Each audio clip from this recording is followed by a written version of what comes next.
early on in this MLB season, there's been a lot of very notable storylines. There's Aaron Judge Bronx putting up Ruthian or Bonzian numbers. He looks like he might win the Triple Crown this year, become the first player since Miguel Cabrera did it in early 2010s. There's been the Colorado Rockies who are putting up historically bad numbers. Like they could be even worse than the White Sox were last year, and the White Sox were putrid. Then you also have like Pete Armstrong in Chicago, putting looking like he's about to develop into a superstar. This is it's been a very interesting start, and I don't think there's one bit more fascinating than what Pete Alonso is doing in Queens with the Mets. Coming off a not very good season last season, he was on the free agent market till February, and he had to sign a discount deal and with the Mets this year. And hopefully that he's gonna, with the hope that he's gonna have a huge season and then be able to cash in on it better this upcoming off season. But so far this season, he's looked like a superstar. He's won the NL Player of the Month for April, and that's because he's just putting up his numbers are insane. He's had so far his batting average, his on base percentage, his slugging percentage, and his on base plus slugging would all be career highs, and they would all be career highs by fall. So it's like, what is happening so far with Alonso that has caused this incredible start? Well, let's take a look at some of the numbers. Firstly, he's just hitting the ball harder. Last season, he was ranked in the 80th percentile according to StatCast. This season, he's in the 96th percentile. So he's better than 96% of all players in baseball. And when you hit the ball harder, you're more likely to get a base hit. That's just statistically facts, and it's why you're seeing such a huge evolution where you're seeing players who are just saying, I just want to hit the ball as hard as possible. I want to hit the ball as hard as possible. Because you hit the ball hard as possible, your expected batting average goes up. And and over time, your batting average will go up, your slugging percentage will go up, and you'll just be a better player. But beyond that, he's also whiffing and he's striking out less. Alonso's always been somebody who has a tendency to strike out a lot. It's a tendency to swing and miss a lot. But so far this season, he's not doing that. He's whiffing. He's in the 48th percentile. He was in the 48th percentile in whiffs last season. This season, he's in the 59th percentile. That is a huge jump. And so he's not. And last season, he would also whiff a lot on sliders low and away. This year, he's not. He's fouling them off. He's whiffing not on pitches in the out of the zone. He's fouling them off. He's putting together long at bats, fouling off pitches, waiting for that mistake. And so far this season, he is pounding on those mistakes. He is crushing the ball. And for his K rate, he's always struck out a lot. That's just power hitters do that. I mean, Adam Dunn struck out a lot. Jim Thome struck out a lot. Kyle Schwarber has struck out 200 times in a season. Judge has struck out a fair bit, but Alonso's not doing that this year. He's in the 84th percentile in his K rate after being in the 30th percentile last year. He's just not striking out. And part of that is because he's walking more. Teams are trying to throw that slider low and away on 3-2, hopefully get him to chase, but he's not chasing. He's taking it and he's getting on base. And if he does chase it, as I said before, he's just fouling it off. It is an incredible thing what he's doing in the batter's box. He's always walked somewhat. He's never been a huge walker like the type that like of the elite superstars. I mean, his career high is 72 in 2019. But this year he's in the 95th percentile. And it's like and it's he's walking more than he's striking out, which is something very few players do. I mean, Juan Soto is one of the few that actually do it. So in the box, his approach has been better. He's just trying to hit the ball as hard as possible. He's not whiffing. He's not striking out, and he's walking more. But he's also hitting the ball more to the opposite field. Mets fans will tell you that he looks right when he's using right center to right field. That's just you can tell that when he's on, he's like that. I mean, last season he was not using the opposite field at all. He last season he had only across 162 games he had 10 doubles and 6 homers to the opposite field. So far this year, he has 4 doubles and 2 homers already. That is incredible, and the use and the rate in which he's using the opposite field has also increased as well. Just under 27% last season. This year, it's almost 28.5%.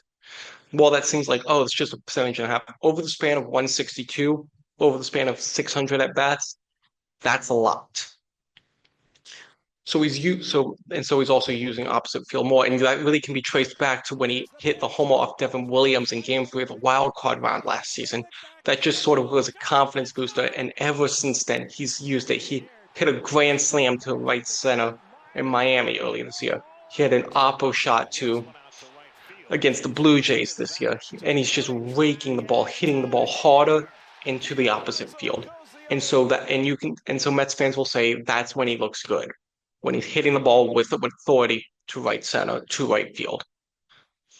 But it's not just in the approach in his bats, it's also where he is in the lineup.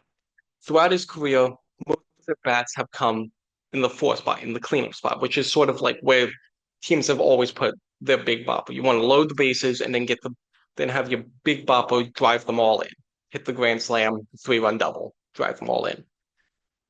However, the thing about that is that as a result, that fourth spot will get a lot of at bat with no on base because in the first inning, because here's the thing.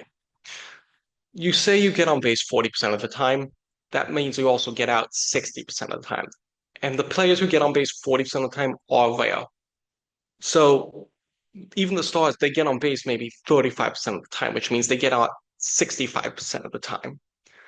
So in the first inning, there might be a quick, easy 1-2-3 because you fail at getting on base 65, like it fails getting base 65% of the time. And so Alonso, throughout his career, most of his at-bats have come either leading an inning and thus with nobody on base.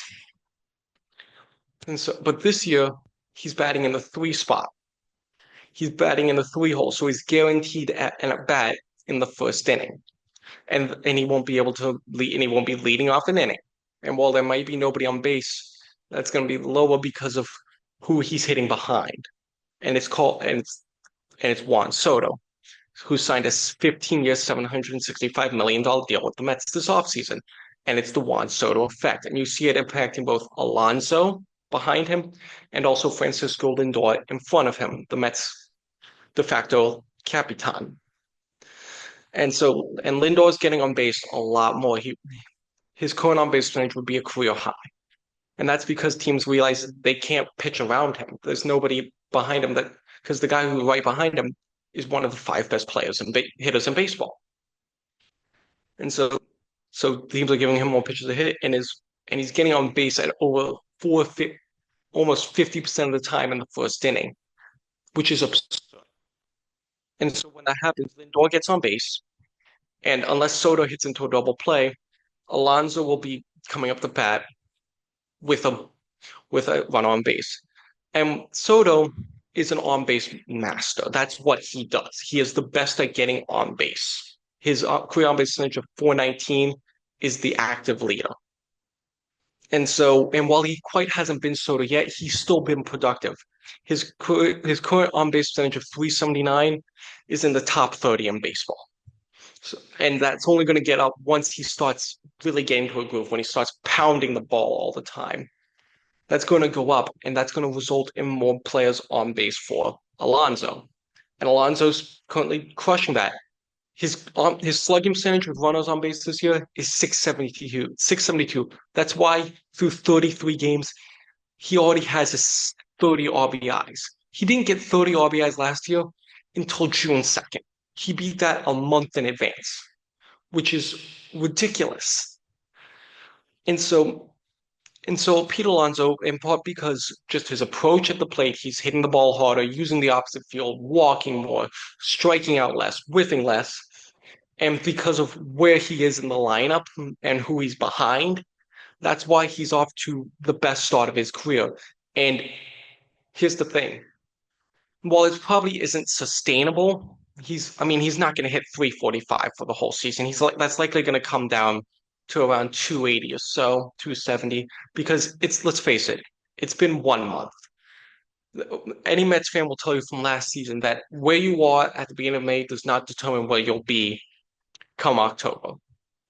Even by the end of May, you still don't know it doesn't impact it. So that same thing goes for the numbers. I mean, an 0 for 13 stretch by Alonso will bring those numbers way down. Will bring those numbers not way down, but they'll bring them down.